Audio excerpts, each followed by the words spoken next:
महाराष्ट्राची ओळख महाराष्ट्राची संस्कृती आहे आणि महाराष्ट्रामध्ये सगळेच गोडीगुमानं वावरत आलेले आहेत. पण जेव्हापासून 2014 नंतर भाजपवाल्यांचं वर्चस्व झालेलं आहे तेव्हापासून वाचाळ वीरांचं प्रभुत्व जास्त आपल्या महाराष्ट्रामध्ये दिसत आहे.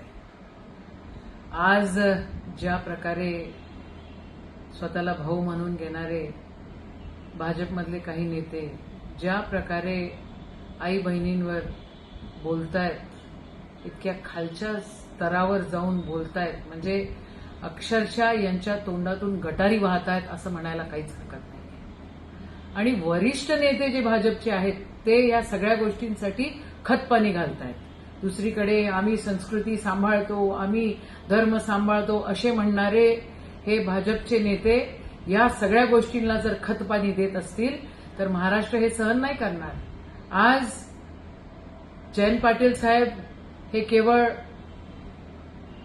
माजी मंत्री किंवा आमदार नाही आहेत, हे राजाराम बापूचा पूर्ण वारस आहे आणि राजाराम बापूंनी शेतकऱ्यांसाठी, या दीनदलितांसाठी, महाराष्ट्रासाठी त्यांचं योगदान खूप मोठं आहे.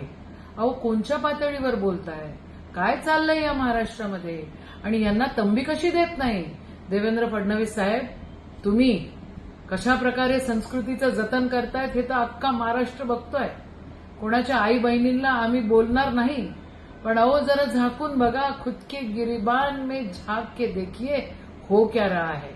या सगळ्या गोष्टी अतिशय वेदनादायक आहे, न सहन करणाऱ्या आहे आणि आम्ही हे सहन करणार नाही.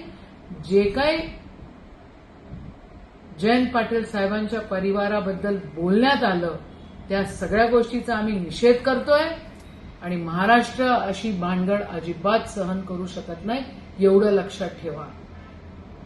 आदरणीय नरेंद्र मोदी साहेबांच्या आईंना काही बोलल्या गेलं आणि कोणीतरी आलतू फालतू माणसांनी बोललं तर तुम्ही म्हणतायत की ये देश की माताओं का अपमान है.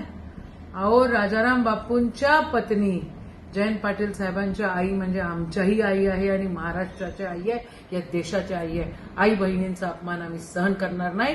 तुम्ही तुमच्या नेत्यांना तंबी दिली पाहिजे, व्यवस्थित वागवलं पाहिजे आणि शिस्तीत ठेवलं पाहिजे. जय हिंद, जय महाराष्ट्र.